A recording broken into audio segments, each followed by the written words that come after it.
Musta sa pangalan nato? Ako day si Koan Lovejoy Dilapos gikan sa Barangay Bunawan. Usa ka inahan nga nagsalig sa libreng serbisyo dira sa among barangay. Dakong tabang para sa among pamilya ang libreng check-up o guban pang serbisyong hatod sa Unilab.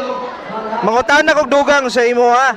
Unsa imong gibati human sa alagang Unilab activation? Malipayon og nagpasalamat ko tungod adunay ingani nga libreng serbisyo sa amo. Unsa ang pinakaganahan nimo nga bahin sa aktibidad? Nakay ganahan madugang?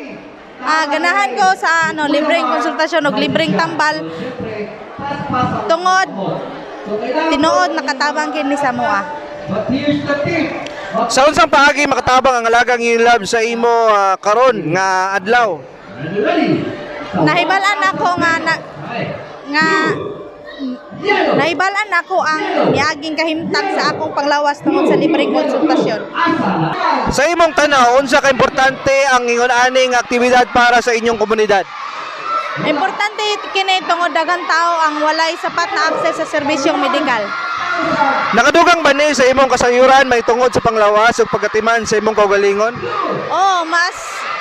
Mas mahimong aware ako sa mga serbisyong saktong pag-atiman sa panglawas sa paggamit sa saktong tambal. Nakita ba nimo nga tinuod nga nagpakabana ang Unilab sa inyong kayuhan?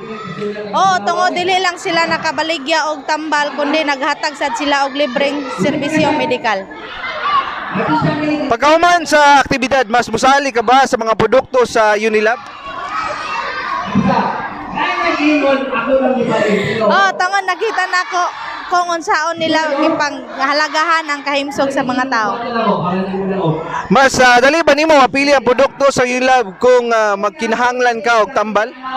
Tungod kabalo kong subok og epektibo ang ilahang mga produkto. Kung adunay laing aktibidad ang alagang Unilab, mobalik ba ka? Tungod akong tabang kini sa ako og sa akong pamilya. Daghang salamat kayo, kabisyo.